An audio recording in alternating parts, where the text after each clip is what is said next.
प्रेक्षकांनो नमस्कार. आजच्या आरोग्य संपदाच्या या भागामध्ये मी डॉक्टर प्रशांत जाधव आपल्या सर्व प्रेक्षकांचं मनपूर्वक स्वागत करतो. मित्रहो, मानवी शरीर जेव्हा आपण म्हणतो ही निसर्गाची एक अद्भुत अशी कलाकृती आहे. या शरीरातील प्रत्येक अवयव आपले काम निशब्दपणे व न थांबता अविरतपणे करत असतो. पण त्यामध्ये दोन छोटेसे असे अवयव आहेत जे आयुष्यभर आपल्या शरीराची साधारण अशुद्धता दूर करण्याचं जीवनभर काम करत असतात आणि ते आपल्या पूर्ण जीवनभर त्याला शुद्ध ठेवतात. ते म्हणजे आपल्या किडनी. खरं तर आपल्या हृदयाची धडधड आपण ऐकतो, श्वासांची जाणीवही आपल्याला होते, पण किडनी मात्र शांतपणे कोणतीही तक्रार न करता दिवस रात्र अविरतपणे आपले रक्षण करत असते. याच कारणे लोकांमध्ये किडनी या अवयवांबद्दल आणि त्याच्या आजारांबद्दल एक जागरूकता निर्माण करण्यासाठी 12 मार्च हा जगभरामध्ये दरवर्षी जागतिक किडनी दिवस म्हणून साजरा केला जातो. आणि याच अनुषंगाने निवडलेला आपला आजचा विषय आपण स्क्रीनवर पाहू शकता. आपला आजचा विषय आहे जागतिक किडनी दिवस 12 मार्च. 12 मार्च जागतिक किडनी दिवस. मित्रो, आजच्या धकाधकीच्या जीवनामध्ये डायबिटीस म्हणा, म्हणजे साधारण धकाधकीची जीवनशैली जी आपली आहे त्यामध्ये मधुमेह, उच्च रक्तदाब, चुकीचा आहार आणि ताणतणाव, स्ट्रेस यामुळे किडनीचे आजार वाढताना आपण ऐकतो आणि पाहतो. पण योग्य माहिती आणि वेळेवर उपचार जर घेतले गेले तर हे आजार टाळण्यासारखे आहेत. हेच आपल्याला या कार्यक्रमातून अधोरेखित करायचं आहे. याच विषयावरती आज आपल्याला तज्ज्ञ मार्गदर्शन करण्यासाठी 2 तज्ज्ञ पाहुणे आज आपल्यासोबत उपस्थित आहेत. एक आहेत अनुभवी urologist doctor Sujata Patwardhan madam. Madam, मी आपले आजच्या या आरोग्य संपदाच्या कार्यक्रमामध्ये स्वागत करतो. आणि दुसरे आपले तज्ज्ञ पाहुणे जे आहेत ते आहेत प्रख्यात nephrologist doctor Tukaram Jamale sir. Sir, मी आपलेही मनपूर्वक आजच्या या कार्यक्रमामध्ये स्वागत करतो. मित्रो, आपल्या पाहुण्यांचा अल्प परिचय जर करून द्यायचा झाला तर डॉक्टर सुजाता पटवर्धन या मुंबईतील प्रख्यात यूरोलॉजिस्ट म्हणजेच मूत्रपिंड शल्य चिकित्सा शास्त्राचे तज्ज्ञ असून त्यांना यूरोलॉजी क्षेत्रातील सुमारे 28 वर्षांहून अधिकचा अनुभव त्यांच्यापाशी आहे. त्या केएम रुग्णालय मुंबई येथे प्राध्यापक मूत्रपिंड शल्य चिकित्सा शास्त्र विभागामध्ये आहेत आणि त्या विभागाचे ते प्रमुख म्हणूनही कार्यरत आहेत. त्यांचे विशेष प्रावीण्य जर सांगायचे झाले तर किडनी ट्रान्सप्लांट म्हणजे प्रत्यारोपण सर्जरी, किडनी स्टोन, प्रोस्टेटचे आजार, मूत्रमार्ग विकार यामध्ये त्यांचा हातखंडा मानला जातो. त्यांनी MBBS या पदवीनंतर MS जनरल सर्जरी आणि त्या पश्चात MCH यूरोलॉजी ही उच्च शिक्षण त्यांनी पूर्ण केलेले आहे. शैक्षणिक व संशोधन कार्यातही त्यांचा मोठा हातभार त्यांचा आहे. असे तज्ज्ञ पाहुणे आज आपल्याला डॉक्टर सुजाता पटवर्धनच्या रूपाने आज इथे लाभलेले आहेत. दुसरे आपले पाहुणे आज जे आहेत ते doctor Tukaram Jamale sir. Doctor Tukaram Eknath Jamale sir हे मुंबईतील अत्यंत अनुभवी असे नेफ्रोलॉजिस्ट आहेत आणि सध्या केएम रुग्णालय व सेठ GS मेडिकल कॉलेज मुंबई येथे मूत्रपिंड शास्त्र या विभागाचे प्राध्यापक व विभाग प्रमुख म्हणून कार्यरत आहेत. त्यांना 29 वर्षांहून अधिक अनुभव त्यांच्या पाठीशी असून किडनी प्रत्यारोपण, डायलिसिस आणि दीर्घकालीन किडनी रोगांचे म्हणजेच क्रॉनिक किडनी डिसीज ज्याला आपण म्हणतो या उपचारांमध्ये त्यांचे विशेष प्रावीण्य मानले जाते. त्यांनी नेफ्रोलॉजी क्षेत्रात 87 पेक्षा अधिक त्यांचे संशोधन निबंध हे अनेक राष्ट्रीय आंतरराष्ट्रीय नियतकालिकांमधून प्रकाशित झालेले आहेत. जटिल किडनीचे विकारांच्या उपचारात ते तज्ज्ञ म्हणून समजले जातात. असे आपल्या आजच्या विषयाचा सखोल अभ्यास आणि प्रगल्भ असा अनुभव असलेले तज्ज्ञ पाहुणे आज आपल्याला इथे लाभलेले आहेत. चला तर मित्र, आजच्या या महत्त्वाच्या चर्चेला आज आपण सुरुवात करणार आहोत. अत्यंत महत्त्वाच्या विषयावरती आपण तज्ज्ञ पाहुण्यांशी त्यांचा सल्ला घेणार आहोत. पुन्हा एकदा मी दोघांचंही आपल्या तज्ज्ञ पाहुण्यांचं आजच्या आरोग्य संपदाच्या या भागामध्ये स्वागत करतो. जमाले सर, मी आपल्यापासून पहिल्या प्रश्नांना सुरुवात करतो की किडनीचे शरीरातील नेमके कार्य काय आहे हे थोडक्यात जरा सांगितलं तर प्रेक्षकांना सोपं जाईल, आणि ती आपल्या आरोग्यासाठी इतकी महत्त्वाची काय आहे याबद्दल आपण काय सांगाल? जमाले सर. नक्की. तर आता मगाशी जसं तुम्ही सांगितलं की किडनी शरीरातील टाकाऊ पदार्थ रक्तापासून वेगळे करणं आणि ती लघवीद्वारे बाहेर फेकणं, हे उत्सर्जनाचं काम किडनीचं सगळ्यात महत्त्वाचं आहेच, आणि हे आपल्या बहुतेकांना माहितीही असतं. परंतु ह्याहीहून अधिक महत्त्वाची कामं किडनी सतत करत असते. त्यामध्ये महत्त्वाचं काम असतं म्हणजे आपला ब्लड प्रेशर सामान्य पातळीवर ठेवणं, रक्तामध्ये हिमोग्लोबिनची लेवल मेंटेन ठेवणं, व्हिटॅमिन डीच्या मेटाबॉलिझममध्ये किडनीचा महत्त्वाचा सहभाग असतो, जेणेकरून हाडांची निगा आरोग्य राखलं जातं. याशिवाय चयापचयाच्या अनेक प्रक्रिया किडनीचा फार महत्त्वाचा वाटा असतो, आणि त्यामुळं किडनीचं काम जेव्हा कमी होतं तेव्हा जेव्हा विविध लक्षणं आपल्याला दिसतात तेव्हा आपल्याला ह्या सगळ्या कामांची अचानक जाणीव होते. जोपर्यंत ती सुरळीत चालू असतात तोपर्यंत आपल्याला ती शक्यतो समजत नाहीत. त्यामुळे मगाशी सांगितल्याप्रमाणे सायलेंटली किडनी ही सर्व कामं 24 तास करत असते अविरतपणे. उत्सर्जनाचं महत्त्वाचं, पण त्याहून अधिक आणि महत्त्वाची दुसरीही कामं किडनी करते, आणि तीही आपण लक्षात घ्यायला पाहिजेत. म्हणजे अनन्यसाधारण असं महत्त्व किडनीचं नक्कीच आपल्या एकंदरीत शरीराच्या प्रक्रियेमध्ये आपल्याला जाणवतं.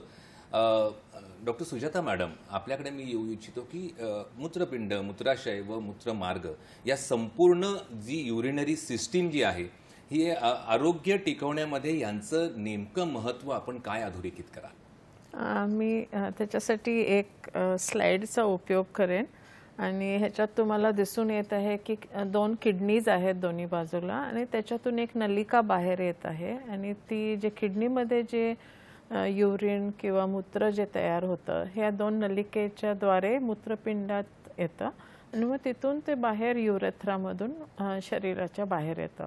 तर ह्या मार्गात कुठेही अडथळा झाला की किडनीवरती त्याचा परिणाम होतो आणि किडनीचे काम कमी होते. तर युरॉलॉजिस्ट किंवा शल्यचिकित्सक म्हणून आमचं काम हे रिपेअर करण्याचं किंवा प्लंबिंगचं असंच म्हणायला लागेल की कुठेही युरिन थांबता कामा नये, ती बरोबर शरीरातून बाहेर पडायला मार्ग व्यवस्थित असणं हे सर्वात गरजेचं काम आहे. खूप महत्त्वाचं होतं. थोडक्यात आणि सोप्या शब्दात आपण समजावून सांगितलं त्याचं एकंदरीत महत्त्व. डॉक्टर जमाले सर, साधारण आजकाल आपण जेव्हा पण ऐकतो 4 जणांची चर्चा जरी सुरू असेल तरी किडनीच्या आजाराबद्दल चर्चा नक्कीच होते. म्हणजे हे प्रमाण आपण वाढताना दिसतंय. तर यामागची मुख्य कारणे आपण काय बघता? हो, आता किडनीच्या आजारांचं प्रमाण नक्कीच वाढतं आहे, आणि जवळपास काही आपल्या देशामध्येही आणि अनेक संशोधनातून आता आपल्याला असं समजलेलं आहे की जवळपास 15 ते 17% इतक्या मोठ्या प्रमाणावर लोकसंख्येमध्ये हा किडनीचा आजार आढळतो. आणि याचं एक सगळ्यात महत्त्वाचं मोठं कारण म्हणजे मधुमेह आणि उच्च रक्तदाब, हाय ब्लड प्रेशर आणि डायबिटीस. आता ही 2 मोठी महत्त्वाची कामं जागतिक पातळीवरही आणि आपल्या देशातही आहेतच, परंतु आपल्या देशामध्ये स्पेसिफिकली अजूनही काही महत्त्वाची कारणं किडनीच्या आजाराची आढळतात. ती म्हणजे मगाशी मॅडमने सांगितल्याप्रमाणे किडनी स्टोन्स, बऱ्याचदा त्याचे योग्य वेळी उपचार निदान न झाल्यामुळे तो किडनी विकाराचं कारण बनतो. तसंच किडनीच्या फिल्टर्सला येणारी सूज, ज्याला आम्ही ग्लोमेरुलोनेफ्रायटिस म्हणतो, कधीकधी काही जन्मतःच किडनीच्या संरचनेमध्ये डिफेक्ट्स असतात, किडनीची साईज लहान असते, तेही एक महत्त्वाचं कारण आहे. ह्याचबरोबर आपल्या वातावरणामध्ये जे आता बदल होतात आहेत, आता बऱ्याच प्रमाणात आपण ओव्हर द काउंटर मेडिकेशन्सचं सेवन करतात लोक, म्हणजे प्रिस्क्रिप्शनच्या विदाऊट, ज्याला आपण म्हणतो की पेन किलर्स असतील किंवा इतर औषध असतील, ह्याचं सतत होणारं सेवन हेही किडनीच्या आजाराचं मोठं कारण बनतं आहे. आणि आता नव्यानं एक महत्त्वाचं कारण समोर येते, ते म्हणजे वातावरणातील होणाऱ्या बदलामुळं, हीटमुळं सुद्धा काही ॲग्रिकल्चरल कम्युनिटीजमध्ये किंवा जी वारंवार लोक आउटडोअर ॲक्टिव्हिटीजमध्ये हीट स्ट्रेसला सामोरे जातात, अशा लोकांमध्ये ते सुद्धा एक किडनीच्या आजाराचं मोठं कारण बनू पाहत आहे. म्हणजे एकंदरीत ग्लोबल वॉर्मिंग हाही या आजार वाढण्यामागे कारणीभूत आहे असं आपल्याला सुचवायचं आहे? हो, नक्कीच. म्हणजे हे काही पॉप्युलेशन्समध्ये तर मोठं महत्त्वाचं कारण समजलं जातं. परंतु ज्यांना अधिक रिस्क फॅक्टर्स असतात, जोखमीचे घटक असतात, म्हणजे डायबिटीस आहे, हार्ट डिसीज आहे, ब्लड प्रेशर आहे किंवा सौम्य स्वरूपाचा किडनीचा आजार आहे. अशा पेशंट्समध्ये आम्ही अनेकदा असं पाहतो की जेव्हा वातावरणातील तापमानाचा परिणाम म्हणून जेव्हा ते कधी उन्हाळ्यामध्ये प्रवास करतात किंवा आउटडोअर ॲक्टिव्हिटीज करतात, त्यावेळी अचानक किडनीच्या कामामध्ये कमी झालेली आढळून येते आणि हेही एक महत्त्वाचं किडनीच्या आजाराचं कारण ठरू पाहत आहे. आणि तुम्ही म्हटल्याप्रमाणे निश्चित ह्याचा संबंध वॉर्मिंगशी आहे आणि वाढत्या तापमानाशी आहे. नक्कीच आपण त्याची कारणं आणि ती टाळता कशी येतील यावरही आपण नक्की चर्चा करणार आहोत. पण मॅडमकडे मी जाऊ इच्छितो की किडनी स्टोन हा एक शब्द फार प्रचलित शब्द असा सध्या आहे आणि तरुण पिढींमध्ये आपण साधारण खूप वेळा ह्या गोष्टी ऐकतो आणि त्यांच्या याचा प्रादुर्भाव त्यांना झालेला आपण पाहतो. तर हे प्रमाण जे वाढताना दिसतंय यामागे नेमकी कारणे कोणती आणि जीवनशैलीशी याचा डायरेक्ट काय संबंध आहे? किडनी स्टोन्सचं कारण समजून घेण्यासाठी खूप सोपं उदाहरण मी देईन. एका ग्लास पाण्याचा घेतला आणि त्याच्यात आपण साखर घालतच राहिलो तर एका पॉईंट नंतर ते साखर विरघळायच्या ऐवजी ती क्रिस्टलाइज होते आणि ती आपल्याला दिसते ॲक्च्युली क्रिस्टल्सच्या. तर तसंच लघवीत हे वेगवेगळे crystals calcium, phosphorus, uric acid हे जे आपल्या शरीरातलं क्रिस्टल्स जे तयार होतात आणि नॉर्मली वाहून जातात लघवी मार्गे. पण जर त्यांचं प्रमाण जास्ती झालं तर ते क्रिस्टलाइज होतात आणि एका क्रिस्टलवर दुसऱ्या क्रिस्टलचं असं करत स्टोन होतो. आणि मी तुम्हाला एक किंवा त्याच्यानंतर आपण त्याच्याबद्दल नंतर बोलू उपचार. आणि मला वाटतं की पाणी कमी पिणं हे सगळ्यात मोठं कारण आहे किडनी स्टोन होण्यासाठी. कारण जर आपण पाणीच बरोबर प्यालो नाही तर क्रिस्टलचं प्रमाण लघवीत वाढणारच. तर पाणी न पिणे, फास्ट फूड खाणे किंवा ज्याच्यात जास्ती हे सर्व गोष्टी आहेत, calcium, phosphorus, uric acid, oxalate ह्या सर्व गोष्टी जास्ती आहेत. ॲसिडिक पेय पिणे, हे कोलाज आणि जे अलीकडे प्रोटीनचं पण इंटेक वेगवेगळ्या पावडर्समध्ये अधिक प्रमाणात करतात लोक किंवा प्रमाणाच्या पलीकडे करतात. त्यांना हा म्हणजे आपल्या आधुनिक आहाराचा हा दुष्परिणाम आहे. नक्कीच आधुनिक आहाराचा अनेक दुष्परिणाम अनेक रोगांवरती दिसतो. त्यामध्ये किडनीचे आजारही अपवाद नाहीत हेही इथे लक्षात येत आहे. नक्कीच या विषयाचे अनेक वेगवेगळे कंगोरे आपण अजून उलगडून पाहणार आहोत. मधुमेह, हायपरटेन्शन म्हणजे उच्च रक्तदाब यांचा परिणाम किडनीच्या आजारांवरती कशा पद्धतीने होतो या गोष्टीशी आपण नक्कीच सविस्तर चर्चा करणार आहोत. पण आता इथे वेळ झाली एका छोट्याशा विश्रांतीची. तर कुठेही जाऊ नका, पाहत राहा आपला आवडता कार्यक्रम आरोग्य संपदा.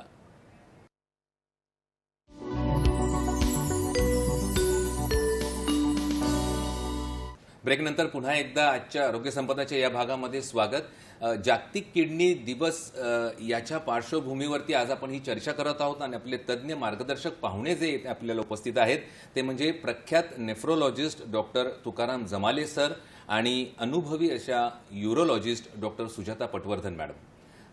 डॉक्टर जमाले सर, ब्रेकच्या आधी आपण अनेक गोष्टींवरती चर्चा केली. आपणही आपल्या एका उत्तरामध्ये उच्च रक्तदाब आणि डायबिटीस म्हणजे मधुमेह या गोष्टींचा किडनीवरती होणारा परिणाम याबद्दल सविस्तर आपण काय सांगाल? हो, आता मगाशी सांगितल्याप्रमाणे हे दोन मेजर रिस्क फॅक्टर आपण म्हणतो, म्हणजे मोठे धोक्याचे जोखमीचे घटक किडनीच्या आजारासाठी. तर आता अनेकदा काय होतं की हे मधुमेह आणि उच्च रक्तदाब ह्या आजारांची लक्षणं, ज्याला आपण शारीरिक लक्षणं म्हणतो, ही बऱ्याचदा दिसत नाहीत. तो खूपच वाढला असेल रक्तदाब किंवा शुगर तर आपल्याला काही लक्षणं जाणवतात ही. परंतु सामान्यपणे तुमचा उच्च रक्तदाब किंवा मधुमेह धोक्याच्या पातळीवर वाढूनही तुम्हाला कसलीही लक्षणं जाणवत नाहीत. मग काय होतं की बऱ्याचदा रुग्ण सुरुवातीला जेव्हा निदान होतं तेव्हा उपचार सुरू करतात आणि मग जेव्हा लक्षणं थांबतात तेव्हा उपचार बंद करतात. आणि मग असं झाल्यामुळं ह्याला आपण सायलेंट किलर म्हणतो, म्हणजे ते कसलीही लक्षणं न जाणवू देता आपल्या किडनीवर परिणाम करायला लागतात. तर आपली किडनीचे काम करणारे लाखो फिल्टर्स असतात आपल्या किडनीमध्ये, दोन्ही किडनीमध्ये. आणि ह्या फिल्टर्समध्ये जे फिल्ट्रेशनची प्रोसेस होते त्या ठिकाणी डायरेक्टली वाढलेल्या साखरेचा आणि वाढलेल्या रक्तदाबाचा परिणाम होतो. तर हे फिल्टर्स सुरुवातीला हायपर फिल्ट्रेशनची स्टेज म्हणतो आपण, म्हणजे सुरुवातीला त्यांचं काम ते वाढवतात. ब्लड शुगर वाढली, ब्लड प्रेशर वाढलं की आणि मग हळूहळू ते एक एक करून निकामी व्हायला लागतात. आणि असं होत असताना देखील आपल्याला काहीही लक्षणं जाणवत नाहीत. त्याचं कारण असं की जे उरलेले फिल्टर्स असतात ते त्यांचं काम वाढवतात आणि त्यामुळं तुम्हाला सूज यायची गरज नाही किंवा तुम्हाला लघवी कमी व्हायची गरज नाही, लघवीचा रंग बदलायची गरज नाही. ह्यापैकी कसलीही लक्षणं न दिसता किडनीचं काम हळूहळू कमी होत राहतं. आणि मग ते कसं ओळखायचं मग? तर ह्याला काही दुसराही पर्याय नाही आहे. त्याला आपल्याला टेस्ट करूनच ओळखायला लागतं. आता बऱ्याचदा डायबिटीसच्या पेशंटमध्ये जेव्हा अचानक त्यांचं ब्लड प्रेशर वाढायला लागतं, अनेक वर्ष डायबिटीस होता आणि ब्लड प्रेशर वाढायला लागणं, तर हे बऱ्याचदा किडनीच्या आजाराच्या सुरुवातीचं लक्षण असतं की आता डायबिटीसमुळे किडनीवर काहीतरी परिणाम होत आहे. तसंच ब्लड प्रेशरच्या रुग्णांनी सुद्धा हे लक्ष घ्यायला पाहिजे की आपल्याला किडनीच्या आजाराची कसलीही लक्षणं सुरुवातीच्या स्टेजमध्ये दिसत नाहीत. मग काय केलं पाहिजे? तर हे जोखीम घटक असलेल्या सर्वांनी आपल्याला किडनी आजार आहे की नाही ह्याची स्क्रीनिंग केली पाहिजे. म्हणजे काय? तर ह्यासाठी काही मोठ्या किंवा महाग तपासण्यांची अजिबात गरज नसते. तर अगदी सोप्या तपासण्यांद्वारे, जसं रक्तामधून क्रियाटिनिनची तपासणी आणि लघवीमध्ये प्रोटीन लीक होतात की नाही आणि किती प्रमाणात लीक होतात ह्याची तपासणी, ह्या 2च तपासण्याद्वारे आपल्याला किडनीची तब्येत कशी आहे हे समजतं. आणि मग लवकर निदान झालं की बऱ्याचदा सुरुवातीच्या स्टेजमध्ये आजार कम्प्लिटली रिव्हर्सिबलसुद्धा असतो. तर अशा प्रकारे BP आणि डायबिटीस हे सायलेंट किलर असतात. त्यांचे किडनीचे फिल्टर निकामी करण्याची प्रोसेस अगदी ॲडव्हान्स स्टेजमध्ये जाईपर्यंत आपल्याला लक्षणं दिसत नाहीत. त्यामुळं एकच सगळ्यात सोपा मार्ग म्हणजे त्याची वेळोवेळी स्क्रीनिंग करणे आणि किडनीचं काम सुरळीत आहे की नाही ह्याची खात्री करणे. अतिशय महत्त्वाचं होतं आपल्या उत्तरामध्ये कुठेतरी की ही लक्षणं अतिशय सुप्त असतात आणि सूक्ष्म असतात. त्यामुळे त्याची समज करून घ्यायची असेल किंवा जाणून घ्यायची असतील तर नक्कीच तपासण्या या महत्त्वाच्या आहेत. आणि नक्कीच सर, आजच्या कार्यक्रमाची जो मूळ उद्देश आहे जागरूकता, या निमित्ताने प्रेक्षकही आपल्याशी आता जोडले गेलेले आहेत. राजेंद्रजी शेळके हे नागपूरहून आपल्याशी जोडले गेलेले आहेत. राजेंद्रजी, आपला प्रश्न विचारा. हा सर, मी किडनी ट्रान्सप्लांट झालेला आहे. मुलाला किडनी दिली मी 10 वर्ष झाले, पण ते आता कधी वाढलं का गुडघे वगैरे दुखता असा विषय होता. ट्रान्सप्लांटची तर मग त्याच्या वेळेला आणि मला पण मूतखडा नेहमी मूतखडा होतो असं. बर, आपला प्रश्न आमच्या लक्षात आला, आपण उत्तर घेऊया. धन्यवाद आपल्या प्रश्नाबद्दल. सर, काय सांगा? तर आता प्रश्न त्यांचा असा आहे की त्यांनी त्यांच्या मुलाला किडनी दान केलेली आहे. तर हेही आता महत्त्वाचं सगळ्या प्रेक्षकांनी जाणून घ्यावं की हे अवयवदान है ना, त्यांनी आपल्या मुलाची किडनी निकामी झाल्यामुळं त्याला किडनी दान दिल्यामुळं त्यांच्या मुलाला दुसरं जीवन मिळालेलं आहे. पण आता आपल्याला जेव्हा एकच किडनी असते आहे ना, आपण आता किडनी दान केल्यामुळे आपल्याला एक किडनी आहे, त्यामुळे आपल्याला त्याची काळजी अधिक सावधानीने घेतली पाहिजे. आता तुम्ही सांगता आपल्याला गुडघेदुखी आहे, तर मग अशा वेळी कॉमनली जेव्हा आपण मेडिकलच्या दुकानात जाता औषधं घेता किंवा डॉक्टरांकडे जाऊन औषध घेतात, तेव्हा ज्या प्रकारची औषधं दिली जातात ती आपल्या किडनीसाठी अपायकारक असतात, ज्याला आपण पेन किलर्स किंवा NSAID कॅटेगरीची औषधं म्हणतो. तर ही कटाक्षानं टाळायला पाहिजेत. हे सगळ्यात महत्त्वाचं. पुरेशा प्रमाणात पाण्याचं सेवन करा तहानेप्रमाणे. आणि जर तुम्हाला किडनी स्टोन असतील तर मात्र मग अतिशय हे जरुरी आहे की आपण पिरियडिकली तुमची सोनोग्राफी करून वेळोवेळी पाहिली पाहिजे की जी आपली एक किडनी आहे त्याच्यामध्ये स्टोन येतोय का, आणि येत असेल तर त्याचा लवकरात लवकर उपाय आणि उपचार केला पाहिजे. कारण एका किडनीमध्ये स्टोन म्हणजे ती किडनीचं काम लगेच कमी होऊन आपल्याला ॲडव्हान्स किडनी फेल्युअर वगैरे व्हायची शक्यता असते अशा वेळी. त्यामुळे आपण घाबरायची गरज नाही, परंतु वेळोवेळी आपल्या सोनोग्राफी, ब्लड प्रेशर, क्रियाटिनिन आणि लघवीतून प्रथिनांची तपासण्या करत डॉक्टरांच्या फॉलोअपमध्ये राहिलात तर मग काळजी करण्याची काही गरज नाही. आणि जे किडनीसाठी सेफ असतात अशा प्रकारची पेन रिलीव्ह करणारी मेडिकेशन्स आपण डॉक्टरांकडून प्रिस्क्राईब करून घ्यायला हवेत. नक्कीच. धन्यवाद राजेंद्रजी. आपल्या विचारलेल्या प्रश्नामुळे एक वेगळा आयाम या विषयाचा आपल्याला उलगडता आला आणि खरोखर अवयवदान म्हणजे जीवनदान याचं एक ज्वलंत उदाहरणच आपण समोर ठेवल्यामुळे नक्कीच बऱ्याच जणांना त्याचं प्रोत्साहन नक्कीच मिळेल. सर, आपण बऱ्याच वेळा बघतो की किडनीच्या आजारातील सुरुवातीची, मगाशी आपल्या उत्तरात आलं की सूक्ष्म लक्षणं, यात अजून काय आपल्याला सांगता येईल? तर आता सूक्ष्म लक्षणं म्हणजे काय, तर आता बऱ्याचदा आपण दुर्लक्ष करतो अशा लक्षणांकडं. म्हणजे आता आपण कधी कॅज्युअली ब्लड प्रेशर चेक केलं, काही ब्लड डोनेशनसाठी गेला पेशंट, असे अनेक उदाहरणं आम्हाला सापडतात की ब्लड प्रेशर 3-4 वर्षापूर्वी ब्लड डोनेशन्सला गेला आणि ब्लड प्रेशर वाढलेलं आढळलं. आणि मग काय त्याचं फारसं उपचार घेतले नाहीत किंवा घेतले आणि काही दिवसांनी बंद केले. मग आणि काहीही लक्षणं नाही आहेत, परंतु 3-4 वर्षांनी जेव्हा तपासण्या केल्या तेव्हा कळालं की किडनीचा आजार अतिशय पुढच्या स्टेजमध्ये गेलेला आहे आणि किडनीचं काम जवळपास 20-30% शिल्लक आहे. तर हे का झालं? तर हे ह्याच्यामुळे झालं की आपल्याला मोठा रिस्क फॅक्टर होता ब्लड प्रेशर, आणि आपण त्याला अजिबात लक्ष न देता त्याची ट्रीटमेंट न करता आपण 3 वर्ष थांबलो आणि म्हणून त्याचा किडनीवर परिणाम झाला. अजूनही काही लक्षणं असतात ज्याच्यामध्ये की लघवीचा कलर लाल होणं. आता हे अजिबात सामान्य लक्षण नाही, की आता कधी कधी आपण जेव्हा उन्हात फिरतो, पाणी कमी पिलं जातं, तेव्हा किडनी लघवीचा कलर हाय कलर होतो किंवा थोडासा कॉन्सन्ट्रेटेड कलर येऊ शकतो, तो नॉर्मल असतो. परंतु लघवी जर लाल झाली असेल कधीही तर तो निश्चित ते सामान्य नाही आणि काहीतरी सिरियस आजाराचं लक्षण आहे. ते स्टोनचं लक्षण असू शकतं किंवा किडनीच्या फिल्टर्सला आलेल्या सुजेचंही लक्षण असू शकतं. त्यामुळं अशा वेळी आपण कटाक्षानं त्या किडनीच्या सगळ्या तपासण्या केल्या पाहिजेत. तसंच अजून एक दुसरं एक क्ल्यू किडनीच्या आजाराचा असा असतो की अगदी कमी वयामध्ये जेव्हा तुमचं BP वाढायला लागतं. सामान्यपणे ब्लड प्रेशर वाढण्याचं वय हे 40शीत किंवा 50शीत समजलं जातं.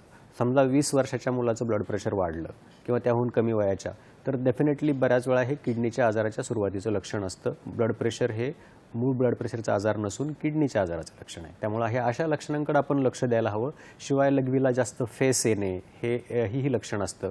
लघवीला चेहऱ्याभोवती सूज येणे, पायाला सूज येणे, खूप थकवा जाणवणे ही लक्षणं असतात. परंतु ही काही फार रिलायबल किंवा सुरुवातीची लक्षणं नाही आहेत. त्याच्यामुळे ह्यावर विसंबून न राहता आपल्याला काहीही जोखीम घटक असेल तर तपासण्या करूनच किडनीचा आजार आहे की नाही ह्याची खात्री करायला हवी. नक्कीच कोणतेही जोखीम घटक जर असतील तर नियमित तपासणी आणि तज्ज्ञांचं मार्गदर्शन हे अतिशय महत्त्वाचं आहे. डॉक्टर सुजाता मॅडम, सरांनी डायबिटीस, मधुमेह आणि उच्च रक्तदाब या अनुषंगाने किडनीचे जे आजार आहेत त्याबद्दल त्यांनी बरंच काही सविस्तर सांगितलं. तर किडनी स्टोन या गोष्टीला घेऊन मी आपल्याकडे येतो की मूत्रमार्गातील अडथळे निर्माण होतात त्याच्यामुळे. मग कोणती लक्षणे साधारण अशा वेळी दिसतात आणि कधी अशी लक्षणं दिसल्यानंतर डॉक्टरांचा सल्ला लगेच घ्यावा?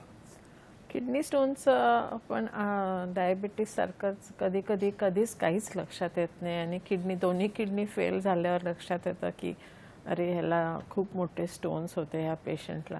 पण कॉमनली जे लक्षणं आहेत ते पोटात दुखणं, आणि ते दुखणं एकदम जोरात असतं, त्यामुळे नक्कीच पेशंट डॉक्टरकडे येतो. तर पोटात दुखणं, उलटी होणं, त्याच वेळेला लघवीतून रक्त जाणं, कधी दोन्ही बाजूला जर मूतखडे असतील तर लघवी पण बंद पडते, म्हणजे लघवी तयार जी झालेली असते ती बाहेर येऊ शकत नाही, त्यामुळे लघवी होत नाही. हे एक लक्षण आहे किडनी स्टोन्सचं. आणि किडनी स्टोन्सचं निदान करण्यासाठी पूर्वी आपण सोनोग्राफीवरती अवलंबून राहत होतो, पण आता सगळ्यात कॉमन एक साधा CT स्कॅन पोटाचा करणं गरजेचं होतं. पण तरी सोनोग्राफी पण ही सोपी परीक्षा आहे किडनी स्टोन आहे की नाही बघण्यासाठी. त्याच्या ट्रीटमेंटसाठी डेफिनेटली CT स्कॅन करावा लागतो. आणि ट्रीटमेंटबद्दल मी एक थोडे 2-3 स्लाइड्स आणले होते, ते तुम्हाला दाखवते. तर किडनी स्टोन्स हे असे दिसतात, वेगवेगळ्या आकाराचे असतात, वेगवेगळ्या रंगाचे असतात, पोटात दुखतं आणि ते CT स्कॅन आहे इकडे स्लाइडमध्ये. त्याच्यात ते असे जे पांढरं दिसतं किडनीच्या जागी ते किडनी स्टोन आहे. हा किडनी स्टोन आहे आणि तो काढण्यासाठी आपल्याकडे बरेच मार्ग आहेत. इथे एक मोठा किडनी स्टोनचं चित्र आहे. नॉर्मली आम्ही किडनी स्टोनचं ऑपरेशन करताना पाठीतून एक छोटंसं 1 सेंटीमीटरचा छेद करून किडनीपर्यंत दुर्बिणीद्वारे पोचतो आणि मग त्या खड्याचे छोटे छोटे तुकडे करून ते खडे बाहेर काढतो, जे मधल्या स्लाइडमध्ये दाखवलेले आहेत. तर असेच किडनी स्टोन हा एक दुर्बिणीतून लेझरद्वारे तुम्हाला जे दिसतं आहे की निळ्या रंगाची एक ट्यूब जाऊन मूतखड्याला जी ती लेझरचं ते पावडर करून टाकते. तर हे सर्व लेझर्स सगळीकडेच आता सध्या आहेत आणि ह्या लेझर्सने आपण किडनी स्टोनचं टोटल चुरा किंवा पावडर करू शकतो. असे बरेच वेगवेगळे आहेत. युरेट्रोस्कोपी ही एक पद्धत आहे ज्याने आपण मूतखडा शरीरात तोडतो, पण आता मेजॉरिटी पूर्वीसारखे आता ओपन ऑपरेशन करत नाही, आपण सगळे दुर्बिणीद्वारेच खडे काढायचा प्रयत्न केला जातो. म्हणजे किडनी स्टोनचं एकदा निदान झाल्यानंतर त्याच्यावर उपचार म्हणजे आधुनिक उपचार पद्धती अनेक आता सध्या आहेत आणि ज्या सोप्या आहेत आणि सुरक्षित अशाही आहेत. नक्कीच पुन्हा आपल्याशी प्रेक्षक जोडले गेलेले आहेत. भागवतजी शिंदे हे छत्रपती संभाजीनगर येथून आपल्याशी जोडले गेलेले आहेत. भागवतजी, आपला प्रश्न विचारा. सर, माझा वयाच्या 5व्या वर्षी ना ऑपरेशन झालेलं आहे किडनी स्टोनचं. त्यामध्ये त्यानंतर मी वयाच्या पुन्हा 22व्या वर्षी केलं, परंतु सेम मला पुन्हा तोच त्रास होतोय. आता सध्या त्यावेळेस माझा 18 mm चा खडा होता, आता सध्या 22 mm चा एक पुन्हा तयार झाला. आता आपलं वय काय आहे? आता माझं 33 वय आहे. आपला प्रश्न आमच्या लक्षात आला. नक्कीच डॉक्टर सुजाता मॅडम, काय हो सांगाल? हो. तर ज्यांना लहानपणी खडे होतात त्यांना युजली त्यांच्या रक्तात थोडासा डिफेक्ट असतो, ज्याला काय तर आपण मेटॅबॉलिक ॲबनॉर्मॅलिटी असं म्हणतो आम्ही मेडिकली. तर काहीतरी ह्याच्यात जे calcium phosphate, uric acid, oxalate हे जे या ज्या वस्तू आहेत ह्यांचं प्रमाण, तयार होण्याचं प्रमाण जास्ती होतं शरीरात. कधी कधी हे जेवणातूनही लोक जास्ती सेवन करतात. तर तुम्हाला ना आपल्याला 24 तासाची जी लघवी आहे त्याचे टेस्ट करणं जरुरी आहे की तुमच्या शरीरातून 24 तासात लघवीतून हे क्षार किती प्रमाणात जात आहेत आणि त्याच्यातलं कुठलं क्षार जास्त जात असेल तर त्याची औषधं त्याप्रमाणे घेतली पाहिजेत. आणि तुम्ही प्रत्येक वर्षाला म्हणजे खडा 22 mm आणि 23 mm चा होऊ नाही द्यायला पाहिजे. तो आधीच लक्षात आणायला पाहिजे. आपल्याला टेंडन्सी आहे स्टोन फॉर्मेशनची, तर एकतर आपण पाण्याचे प्रमाण दिवसाला 3 ते 4 लिटर पाणी प्यायला पाहिजे. हे लघवीचे तपास करून घ्यायला पाहिजेत. रक्ताचेही तपास करायला पाहिजेत, ज्याला आम्ही मेटाबॉलिक वर्कअप म्हणतो स्टोनसाठी. आणि प्रत्येक वर्षी सोनोग्राफी करणे आणि जेव्हा खडा एकदम छोटा असतो त्याच वेळेला त्याला औषधांनी बाहेर काढणे हा आहे. पण आत्ता जो खडा झालेला आहे ह्याच्यासाठी आपण युरोलॉजिस्टच्या संपर्कात राहून हा खडा नक्कीच शरीरातून बाहेर काढणं जरुरी आहे. नक्कीच धन्यवाद भागवतजी आपल्या प्रश्नाबद्दल. एक छानसा प्रश्न होता हा नक्कीच, आणि महत्त्वाचं उत्तरामध्ये अनेक लोकांची शंका निरसन यातून नक्कीच झालेलं असेल.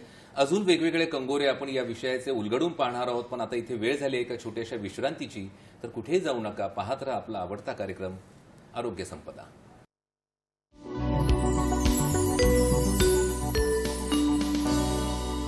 ब्रेकनंतर पुन्हा एकदा सर्व प्रेक्षकांचं आरोग्य संपदाच्या या भागामध्ये स्वागत. आजचा विषय जागतिक किडनी दिवस या पार्श्वभूमीवरती आहे आणि जे तज्ज्ञ मार्गदर्शक आज आपल्यासोबत आहेत ते प्रख्यात neurologist doctor Tukaram Jamale sir आणि अनुभवी अशा urologist doctor Sujata Patwardhan madam. पुन्हा प्रेक्षक आपल्याशी जोडले गेलेले आहेत. बेळगाव इथून सारिका उगारे मॅडम आपल्यासोबत आहेत.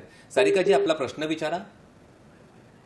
आमचा नातू 10 वर्षाचा आहे आणि त्याचा जन्मताच किडनी जॉईंट आहे उजव्या साईडला. बर. आणि मग त्याचं म्हणजे आता सध्या काही त्रास नाही आहे त्याला. मग ते जन्मताच तसं जॉईंट झालेलं आहे ते किडनी. पुढं काही त्याला त्रास होईल का? आपला प्रश्न आम्हाला लक्षात आला. नक्कीच आपण त्याचं उत्तर घेऊया. काय सांगा? तर किडनी जॉईंट होणं हे म्हणजे साधारण 3 ते 4% लहान मुलांच्यात होतं. दोन्ही एका साईडला आहे असे आपण म्हणताय. तर त्याच्यात एकच गोष्ट आहे की त्या किडनीची एकदा युरोलॉजिस्टला भेटून त्याची नलिका जी किडनीमध्ये जी लघवी तयार होते ती घेऊन येणारी नलिका बरोबर साईजची आहे ना ह्याची एकदा खात्री करून घ्या. आणि ह्याची काळजी म्हणजे घेण्यासाठी म्हणजे एकतर पाण्याच्या प्रमाणाकडे लक्ष द्या. लहान मुलं पाणी पित नाहीत, लघवीला बरोबर वेळेवर जात नाहीत, ह्या 2 गोष्टींकडे थोडं लक्ष द्या. आणि जसा तो मोठा होणार तसं त्याच्या सोनोग्राफी करून त्याच्या किडनीवरती वर्षातून एकदा तरी त्याच्यावरती लक्ष ठेवणं गरजेचं आहे. शक्यतो यांना काही प्रॉब्लेम होत नाही आयुष्यात, पण जर नलिका लहान झाली असेल तर ते कधी कधी लक्षात येत नाही. त्यामुळे त्याच्यावर युरोलॉजिस्टना भेटून त्याच्याबद्दल विचारणा करून घ्या. सारिकाताई, धन्यवाद आपल्या प्रश्नाबद्दल. महत्त्वाचा प्रश्न होता तो. सर, मी आपल्याकडे येऊ इच्छितो की आजकाल आपण धकाधकीचं जीवन, धावपळ, आधुनिक जीवनशैली या सर्व गोष्टींची चर्चा करत असताना नक्कीच कुठेतरी माणसाला सकाळी कामावरून घरी आल्यानंतर वेदना होतात किंवा सांधे दुखतात किंवा डोकेदुखी होते, अनेक गोष्टी होतात म्हणजे वेदनांचं. तर अशा वेळी वेदनाशामक औषधं घेण्याचा एक कल साधारण माणसांमध्ये आपण पाहतो, प्रत्येकामध्ये, सामान्यांमध्ये. तर याचा अतिरेक होऊन त्याचा होणारा किडनीवरती परिणाम, मला वाटतं ह्याची चर्चा आजच्या निमित्ताने होणं फार गरजेचं आहे. काय सांगाल सर? हो, म्हणजे आता हे अशा प्रकारची औषधं ओव्हर द काउंटर मेडिकेशन्स ज्याला आपण म्हणतो ती घेणं, म्हणजे प्रिस्क्रिप्शनशिवाय घेणं किंवा वारंवार सेवन करणं. आता हे पेन किलर कॅटेगरीचे जे मेडिकेशन्स असतात हे सर्वसाधारण माणसांना त्यांनी फारसा काही फरक पडणार नाही किडनीच्या कामावर. परंतु ज्यांचं वय 50-60च्या वर आहे, ज्यांना सोबत डायबिटीस, ब्लड प्रेशर आहे आणि जर तुम्ही ती नियमितच घेत असाल, म्हणजे तुम्ही अगदी रेग्युलर त्याचं सेवन करत असाल, तर मात्र ते काळजीचं कारण आहे आणि त्याच्याने नक्की किडनीवर परिणाम होऊन किडनीचं काम कमी व्हायची शक्यता असते. आता मग काय करायचं पेनसाठी? तर कमीत कमी काळासाठी कमीत कमी डोसमध्ये ती औषधं घ्यायला पाहिजेत आणि डॉक्टरांच्या सल्ल्याने, कारण शेवटी वेदना हे लक्षण आहे कुठल्या तरी आजाराचं. तर त्या वेदनेच्या लक्षणांचा उपचार करणं तर आहे गरजेचं, परंतु त्याचं कारण शोधून त्याचाही उपचार झाला पाहिजे जेणेकरून वेदना जाईल. आता हे वेदनाशामक औषध ही एक कॅटेगरी झाली, परंतु आजकाल दुसऱ्याही अनेक औषधांचं सेवन किंवा सप्लिमेंट्समुळं बऱ्याचदा आम्ही किडनीच्या आजाराचं विकाराचं प्रमाण वाढल्याचं आढळतं आम्हाला. बऱ्याचदा लोक बॉडी बिल्डिंगमध्ये जातात, मग तिथे अनेक प्रकारची सप्लिमेंट्स घेतात. तर अनेकदा ही सप्लिमेंट्ससुद्धा किडनीचं काम कमी व्हायची, किडनी फेल व्हायची कारणं ठरल्याचं आम्ही पाहतो. त्याचबरोबर लोक फेअरनेस क्रीमचा वापर करतात. त्या फेअरनेस क्रीममध्ये मर्क्युरीचं प्रमाण मोठ्या प्रमाणात आढळतं. जेव्हा ते अनलेबल्ड किंवा मार्केटमध्ये फेअरनेस क्रीम जे मिळतात त्यामध्ये खूप मोठ्या प्रमाणावर मर्क्युरी आढळतो आणि त्याच्यामुळेही किडनीच्या फिल्टर्सला इजा होऊन किडनी निकामी झाल्याचं आपल्याला दिसतं. त्यामुळं अशा प्रकारे कुठलीही, मग ती आयुर्वेदिक असोत, होमिओपॅथिक असोत, हर्बल असोत, जेव्हा सप्लिमेंट आपण घेता तेव्हा मात्र नक्की दोनदा विचार करा की आपल्याला त्याची गरज आहे का, आपल्याला ती योग्य सल्ल्याने आपण घेतो आहोत का, आणि जर ती तुम्हाला प्रिस्क्राईब केलेली नसतील तर ते घेणं टाळलेलंच बरं, कारण ते नसलेल्या आजाराला निमंत्रण ठरू शकतं. ह्याच्याबद्दल मला एक बोलावंसं वाटतं की वेट लॉसचा एक खूप मोठं फॅड किंवा एक मोठी चलना चालू असते. प्रत्येकाला एकदम स्लिम आणि बारीक दिसावं असं वाटतं आणि त्याच्यासाठी हे जे इन्स्टा आणि टी व्हीवरती जे म्हणजे बऱ्याच ठिकाणी ॲडव्हर्टाइजमेंट्स येतात, तर ते हर्बल प्रोडक्ट्स बऱ्याचदा त्यांचं नियंत्रणाखाली त्यांचं प्रोडक्शन झालेलं नसतं आणि लेड, आर्सेनिक, मर्क्युरी असे जे हेवी मेटल्स म्हणतो आम्ही त्यांना, तर अशा गोष्टी मला वाटतं की डॉक्टरना विचारल्याशिवाय घेऊ नये, कारण आपल्याला कळत नाही पण आपल्याला ॲट द सेम टाईम आकर्षण असतं की अरे हे घेतलं 8 दिवसात वजन कमी झालं, तर हे काय सत्य नाही आहे आणि ह्याच्यापासून दूर राहावे. नक्कीच अतिशय महत्त्वाचा हा मुद्दा होता की समाज माध्यमांवरती अनेक रील्स आणि छोट्या छोट्या गोष्टींमधून ज्याची ॲडव्हर्टाईज केली जाते आणि लोकांना सुचवलं जातं आणि कुठेतरी त्याचा आकर्षित होऊन त्याच्या बळी पडण्याची शक्यता खूप वेळा आपल्याला नाकारता येत नाही. तर आपल्या उत्तरातून नक्कीच हे लक्षात आलेलं असेल की तज्ज्ञांच्या सल्ल्याशिवाय कोणत्याही गोष्टीचा उपचार घेणं, मग ते अगदी फेअरनेस क्रीम किंवा स्किन क्रीम किंवा साधारण काही गोष्टी असली तरी पण तज्ज्ञांचा सल्ला घेऊनच या गोष्टी यांचे अनुकरण करावं असं अधोरेखित नक्कीच दोन्ही उत्तरातून आपल्याला झालेलं आहे. मॅडम, मी आपल्याकडेच येऊ इच्छितो डॉक्टर सुजाता मॅडम, की आधुनिक तंत्रज्ञानामुळे आपण पाहतो की ओपन सर्जरीज किंवा ऑपरेशन्स सहजा टाळले जातात. तर शस्त्रक्रिये शिवाय, म्हणजे किडनी स्टोन्स असेल किंवा इतर तत्सम आजार, तर शस्त्रक्रिये शिवाय आणि किंवा कमी, ज्याला आपण म्हणतो ना कमी आक्रमक पद्धतीने कोणते कोणते प्रकार आहेत? नाही, आजारावर अवलंबून आहे. आता तरी सध्याच्या युगात आपण बघतो की ओपन ऑपरेशन्स, जे मी जेव्हा स्टुडंट होते तेव्हा मेनली आम्हाला ओपन ऑपरेशन्सच शिकवत होते, पण काळानुसार सगळे बदलून आता सगळे ऑपरेशन्स दुर्बिणीद्वारे केले जातात. पण ऑपरेशन तर बदललेलं नाही आहे, फक्त त्याचा करण्याचा मार्ग बदललेला आहे. हा दुर्बिणीच्या द्वारे झाला. जिथे टाक्याने ऑपरेशन करायचं होतं ते सेमच ऑपरेशन दुर्बिणीद्वारे केलं जातं. तर त्याच्यासाठी माझ्याकडे एक स्लाईड आहे आणि ते मी दाखवू इच्छिते की असे आताही आपल्याकडे सगळे लेझर्स आहेत आणि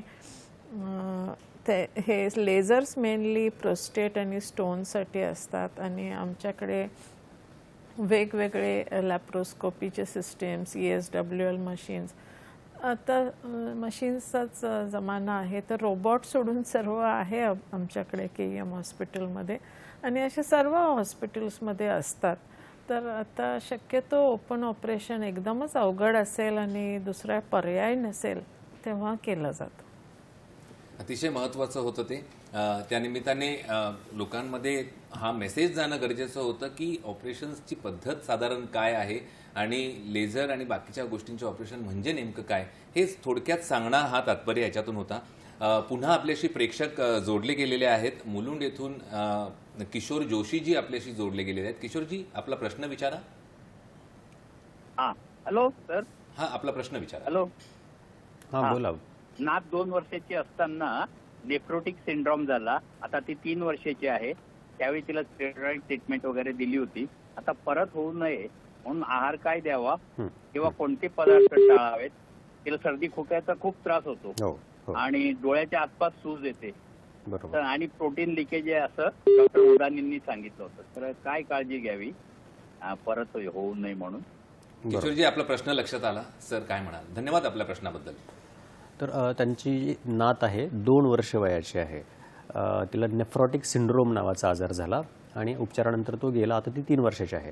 तर आता ही एक महत्त्वाची कॅटेगरी आहे किडनीच्या आजाराची, जी लहान मुलांमध्ये होणारे किडनीचे आजार, ज्याला आपण नेफ्रॉटिक सिंड्रोम म्हणतो. नेफ्रॉटिक सिंड्रोम म्हणजे काय, तर किडनीचे जे फिल्टर्स असतात आपले, ते नॉर्मली आपल्या शरीरातील प्रथिनांना किंवा प्रोटीन्सला लघवीमध्ये लीक होऊ देत नाहीत आणि जेव्हा त्या फिल्टर्सना सूज येते काही कारणांमुळं, त्यामुळं मग मोठ्या प्रमाणावर लघवीमध्ये प्रोटीन लीक व्हायला लागतात आणि शरीराला सूज येते, चेहऱ्याला सूज येते. बहुतांशी, जसं आता ह्यांच्या केसमध्ये झालं, बहुतांशी पेशंट्समध्ये योग्य उपचारांनी हा आजार पूर्णपणे बरा होतो आणि जसं मुलाचं वय वाढत जाईल तसं ते हा आजार परतही येतो, परंतु जसं जसं वय वाढेल तसं तसं त्याची फ्रिक्वेन्सी कमी होत जाते आणि बहुतेक मुलं मोठी होतात आणि मग तो आजार परत येत नाही. परंतु तसं असलं तरी बऱ्याचदा तो परत यायची शक्यताही असते, ज्याला आम्ही फ्रिक्वेंटली रिलॅप्सिंग म्हणतो, किंवा कधीकधी तो ट्रीटमेंटला दाद न देणारा असतो, रेझिस्टंट आजार असतो. तर अशाही आजाराचे उपचार मात्र शक्य असतात आणि त्यासाठी आपण किडनी तज्ज्ञांच्या संपर्कात राहिलं पाहिजे. जरी आता काही लक्षणं नसतील तरी त्यांनी सांगितल्याप्रमाणे 6 महिन्यांनी म्हणा किंवा वर्षातून लघवीचा आणि रक्तांच्या तपासण्या करून ह्याची खात्री केली पाहिजे की आजार नियंत्रणातच आहे आणि जसं जसं त्याचं वय वाढेल तसं त्याची फ्रिक्वेन्सी कमी होऊन तो बंद होऊ शकतो. परंतु अर्थातच आपण डॉक्टरांनी सांगितल्याप्रमाणे फॉलोअपमध्ये राहा. जरी उपचार सध्या काही लागत नसतील आणि सुरू नसतील तरीही पिरियॉडिकली तपासण्या करून आपण त्याची खात्री करूया की तो नियंत्रणात आहे. नक्कीच धन्यवाद आपल्या प्रश्नाबद्दल, कारण एक महत्त्वाचा मुद्दा या निमित्ताने चर्चेला गेला इथे.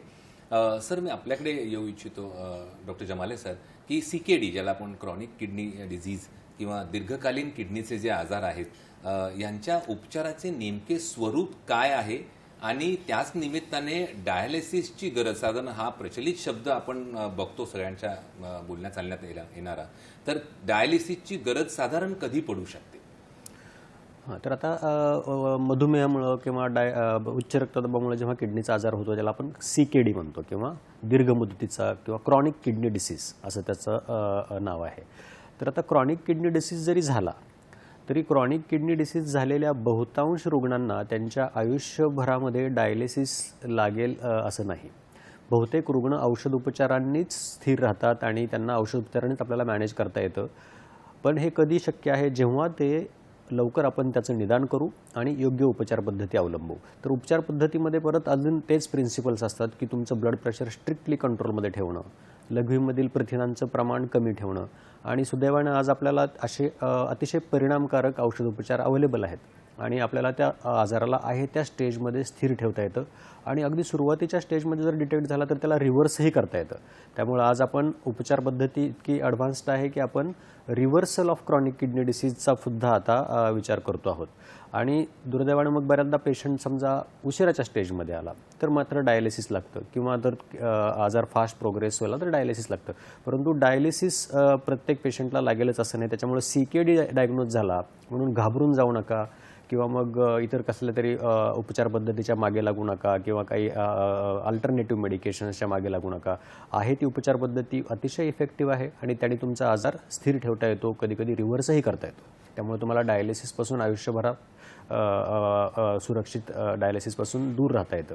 समजा डायलिसिसची गरज निर्माणच झाली तरीसुद्धा घाबरून जायची गरज नाही. डायलिसिसमध्ये सुद्धा तंत्रज्ञान आज इतकं प्रगत आहे की डायलिसिसवर असणारे रुग्णसुद्धा अतिशय इफेक्टिव्ह आणि अतिशय फंक्शनल लाईफ जगू शकतात. आपले जॉब करतात, काही कंपन्यांचे मालक आहेत. पुण्यात राहून मुंबईत जॉब करणारे सुद्धा लोक आहेत डायलिसिसवर राहून. त्यांना तुम्ही जर पाहिलं बसमध्ये, ट्रेनमध्ये तर तुम्ही ते ओळखू शकणार नाही. इतक्या इफेक्टिव्हली आज डायलिसिसवर असणाऱ्या रुग्णांना सुद्धा आपल्याला त्यांच्या सगळ्या जीवनशैलीमध्ये, त्यांच्या जॉबमध्ये रिहॅबिलिटेट करणं शक्य आहे.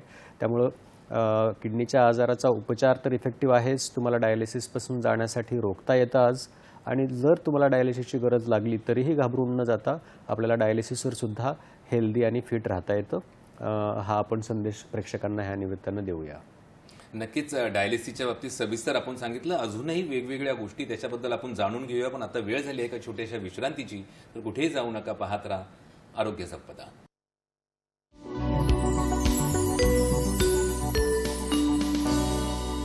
ब्रेकनंतर पुन्हा एकदा आरोग्य संपदाच्या या भागामध्ये सर्व प्रेक्षकांचं स्वागत. जागतिक किडनी दिवसाच्या पार्श्वभूमीवरती आपली आजची चर्चा सुरू आहे. पुन्हा प्रेक्षक आपल्याशी जोडले गेलेले आहेत. रुपेशजी गुजराती हे सिन्नरहून आपल्यासोबत जोडले गेले आहेत. रुपेशजी, आपला प्रश्न विचारा. रुपेश गुजराती बोलतो मी सर, लालचौक सिन्नर. माझा प्रश्न असा आहे की खाण्याची डाएट कशी आहे? समजा क्षारयुक्त भाजीपाला खाल्ला, पालक, कोबी, तर त्यांनी स्टोन होऊ शकतो का जास्त लवकर?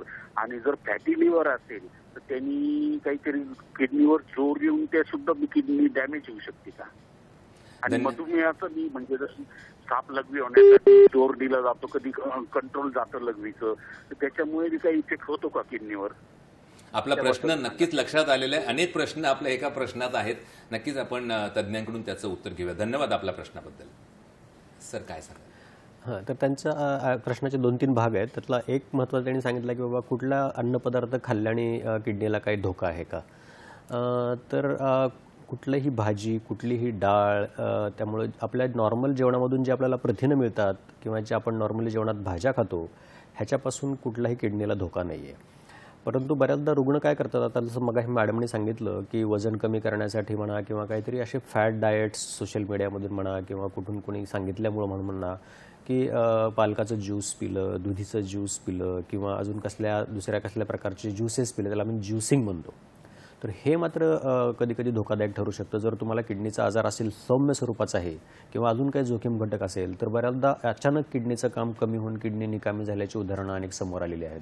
की जेव्हा आपण खूप मोठ्या प्रमाणावर भाजीपाला ज्यूस म्हणून पितो, जेव्हा तुम्ही सामान्यपणे भाजी खाता किंवा डाळ खाता तेव्हा आपण किती खाऊ शकू ह्याला एक लिमिट असतं. परंतु जेव्हा त्यांना तुम्ही ज्यूसमध्ये करता तेव्हा ते लिमिट राहत नाही. मग तुम्ही 1 किलो पालक ही एक माणूस ज्यूस म्हणून घेऊ शकतो पटकन. तर अशा वेळी मात्र ती लोड आपल्याला शरीरामध्ये जो जातो ऑक्झॅलेटचा किंवा ह्या केमिकल घटकांचा, ती बऱ्याच वेळा किडनीसाठी अपायकारक ठरून किडनीचं काम कमी होऊ शकतं. आता दुसरा त्यांचा फॅटी लिव्हर त्यांनी सांगितलं, डायबिटीस फॅटी लिव्हरमध्ये आहारामध्ये आणि सर्वच इतर CKDच्या आहारामध्ये सगळ्यात महत्त्वाचा घटक असतो ते म्हणजे मिठाचं नियंत्रण. त्यामुळं मीठ कमी खाणं, त्यानंतर फॅट्स किंवा कॅलरीज इंटेक कमी करणं, जेणेकरून ते लिव्हरमधलं फॅट डिपॉझिशन कमी होईल. तर ह्यासाठी तुम्हाला लो कॅलरी आणि लो साल्ट म्हणजे कमी मिठाचं आणि कमी कॅलरीचं डाएट अंगीकारणं गरजेचं आहे. आणि मिठाचं प्रमाण जसं तुम्ही कमी कराल तसं तुमचं ब्लड प्रेशरही कमी होईल आणि किडनीला धोका कमी होईल. तसंच जेव्हा तुम्ही ह्याचं कार्बोहायड्रेटचं प्रमाण कमी कराल, फॅट्सचं प्रमाण कमी कराल, तेव्हा वजन कमी होऊन तुमच्या त्या फॅटी लिव्हरला सुद्धा त्याचा फायदा होईल. आता त्यांचा दुसरा प्रश्न होता तो त्यांचे लघवीच्या कंट्रोलचा होता. तो आपण मॅडमकडून त्याचं मार्गदर्शन घेऊया. किडनी स्टोनबद्दल जेव्हा आम्ही पेशंट्सना हे ॲडवाईस देतो त्यावेळेला आम्ही हे असं सांगतच नाही की ही भाजी खाऊ नका आणि ती भाजी खाऊ नका. जे काय खाल ते प्रमाणात खाणे हे सगळ्यात जास्ती महत्त्वाचं आहे. दिवसाला 3 ते 4 लिटर पाणी पिणे. तुमच्या लघवीचा कलर फिकट येल्लो ह्या कलरचा पाहिजे. जेव्हा तो डार्क येल्लो होतो त्याचा अर्थ की त्याच्यात क्षार जास्ती आहेत. तर एवढं पाणी प्या की तुमच्या लघवीचा कलर दिवसभर पांढरट राहील. आणि मग जेवणात डॉक्टर तुकाराम जसे बोलले की हे ज्युसिंग वगैरे बंद करायला पाहिजे. जे लोक नॉनव्हेज खातात त्यांना आम्ही युजली सांगतो की ऑर्गन मीट खाऊ नका. म्हणजे लोक भेजा खातात, किडनी खातात, लिव्हर खातात, तर ह्याच्यात प्रमाण जरा जास्ती असतं. पण नॉर्मल जर तुम्ही मटण 100-150 ग्राम आठवड्यातून 2दा वगैरे घेत असाल तर हे ते ठीक आहे, म्हणजे ते चालू शकतं. तर लघवीच्या लिकेजचं जे आपण बोलला तर त्याच्यासाठी मी अज्युम करते की आपलं वय 50च्या किंवा त्याच्या जरासं वर आहे. तर प्रोस्टेट नावाची एक ग्रंथी असते आपल्या शरीरात आणि ती मूत्रपिंड जे असतं किंवा युरिनरी ब्लॅडर आणि मूत्राचा मार्ग जो असतो त्याच्या जंक्शनला असते. तर ती वाढले की नाही त्याच्यासाठी एक सोनोग्राफी करून घेणं मला वाटतं की आपल्याला त्याच्यात जास्ती माहिती कळेल. आणि कारण फक्त लघवी लिकेज होते ह्याच्यावरून विशेष काय कळून येत नाही. तरी माझ्या मते आपण एक आपल्या जवळच्या युरोलॉजिस्टना भेट द्यावी आणि आपली एकदा सोनोग्राफी करून घेणं महत्त्वाचं आहे. अतिशय महत्त्वाचं होतं. आपल्या उत्तरातून एक गोष्ट जाणवली की मुबलक प्रमाणामध्ये पाणी आणि योग्य तो नियंत्रित आहार या सर्व गोष्टी महत्त्वाच्या आहेत. एक चांगलं सुदृढ शरीर राखण्यासाठी त्यात किडनी पण आलीच. नक्कीच वेळ अतिशय आपल्याकडे कमी आहे आणि आपला प्रेक्षक खरोखर चाणाक्ष आणि अभ्यासू आहे. त्यांच्या त्या प्रश्नातून आपल्याला ते जाणवलंच. मॅडम, मी आपल्याकडे येऊ इच्छितो कारण अतिशय कमी वेळ आपल्याकडे बाकी आहे की ट्रान्सप्लांट, किडनी ट्रान्सप्लांट किंवा प्रत्यारोपण जे आपण म्हणतो हा शेवटचा एक पर्याय मानला जातो. याच्या एकंदरीत प्रक्रियेबद्दल आधी थोडक्यात आपण काय सांगाल? किडनी ट्रान्सप्लांटसाठी आपल्या देशात मेनली लाईव्ह डोनेशन म्हणजे नात्यात कोणीतरी आपल्याला किडनी द्यायला लागते तेव्हाच आपल्याला किडनी मिळते. आपल्याकडे मेंदूमृत पेशंट जे डोनर्स असतात त्याच्यातनं मिळणारे जे किडनीज किंवा बाकीचे अवयव आहेत ह्याचं प्रमाण 1% पेक्षाही कमी आहे. पाश्चात्य देशात ते साधारण 20 ते 25% एवढे प्रमाण आहे. तेव्हा भारतात मेनली कोणीतरी डोनर लागतो आपल्याला. तर हे आपल्या हा मनाचा जो हे आहे हे बदलेल, पण सध्या तरी आपल्याला एक कोणीतरी दाता लागेल किडनीसाठी आणि मग त्यांचे सर्व टेस्ट हे मेनली नेफ्रॉलॉजी विभागातून केले जातात की हे दोन्ही किडनीज मॅच होणार आहेत का, हे काम करण्यासारखं आहे का, पेशंटची एक 3-4 तासाची शस्त्रक्रिया करून घेण्यासाठी तो योग्यरीत्या फिट आहे का, जो दाता आहे त्याच्यावरती काय सायकोलॉजिकल प्रेशर नाही आहे ना. हे सर्व गोष्टींचे म्हणजे जवळजवळ 15-20 विभागांच्या थ्रू आम्हाला NOC जणू लागते की त्यांचं सर्व अवयव बाकीचे काम करतात का, हे सगळं पाताळणी करायची गरज आहे. ॲज अ युरोलॉजिस्ट आम्ही दात्याची मेनली तपासणी ह्याच्यासाठी करतो की जो दाता किडनी देणार आहे ते दोन्ही किडनी काम करतात का, कुठली घ्यावी, उजवी घ्यावी की डावी घ्यावी ते त्या प्रमाणात. पण जी किडनी सगळ्यात चांगली काम करते ती किडनी दात्याजवळ राहते आणि जी किडनी त्यातल्या त्यात 19-20 कमी काम करते ती दिली जाते. तर ह्या सर्व गोष्टी जवळजवळ त्याच्यासाठी 1 महिन्याचा कालावधी लागत असेल सर्व टेस्ट करून घेण्यासाठी. पण ही प्रक्रिया आहे, हे सर्व नियमितपणे करून झाल्यानंतर आपल्याला परवानगी पण घ्यायला लागते डोनेशनची. तर अतिशय जटिल अशी ती साधारण प्रक्रिया आहे. पण या निमित्ताने जो संदेश आपण इथे देत आहोत किडनीच्या आजारांसोबतच की अवयवदानाचं महत्त्वही कुठेतरी पटवून देण्याचा आणि अधोरेखित करण्याचा प्रयत्न नक्कीच आपल्याकडून झालेला आहे. नक्कीच विषय हा व्यापक आहे आणि अनेक वेगळे कंगोरेही त्याचे आहेत. पण साधारण आपण बऱ्याचशा महत्त्वाच्या गोष्टींची चर्चा आज या चर्चेच्या निमित्ताने नक्कीच आपल्याकडून झालेली आहे. प्रेक्षकांचे प्रश्नही त्या निमित्ताने तसेच आलेले आहेत. सर, आपण दोघंही जो वेळात वेळ काढून आज इथे आलात आणि जे आम्हाला मार्गदर्शन केलं त्याबद्दल मी दूरदर्शनच्या सह्याद्री वाहिनीतर्फे आणि आमच्या आरोग्य संपदाच्या टीमतर्फे आणि तमाम आमच्या प्रेक्षकांतर्फे आपले मनपूर्वक मी आभार मानतो. आपण आल्याबद्दल खरोखर धन्यवाद. मित्र, आजच्या अत्यंत महत्त्वपूर्ण अशा चर्चेतून आपण एक महत्त्वाचा संदेश जो आपण आज इथे घरी घेऊन जाऊ शकतो तो म्हणजे किडनीचे आरोग्य जपणे म्हणजे जीवनाची गुणवत्ता जपण्यासारखी आहे. तर नक्कीच वेगवेगळ्या गोष्टी आपण याच्यातून अधोरेखित केल्या की किडनी शांतपणे काम करत असते, तक्रार न करता. पण जेव्हा ती आजारी पडते तेव्हा संपूर्ण जीवनशैलीच मात्र बदलून जाते. त्यामुळे योग्य आहार, आपल्या तज्ज्ञांनी जसं सांगितलं, पुरेसे पाणी आणि नियमित तपासणी व संतुलित असं जीवनशैली, एकंदरीत सर्व गोष्टींमध्ये नियंत्रण आणि संतुलन हीच किडनीच्या आरोग्याची खरी गुरुकिल्ली आहे असं म्हटलं तर वावगं ठरणार नाही. नक्कीच पुन्हा भेटूया आपण आरोग्य संपदाच्या पुढच्या नवीन भागामध्ये एका नवीन विषयासह, नवीन तज्ज्ञांसोबत. तोपर्यंत स्वस्थ रहा, मस्त रहा, आनंदी रहा. नमस्कार.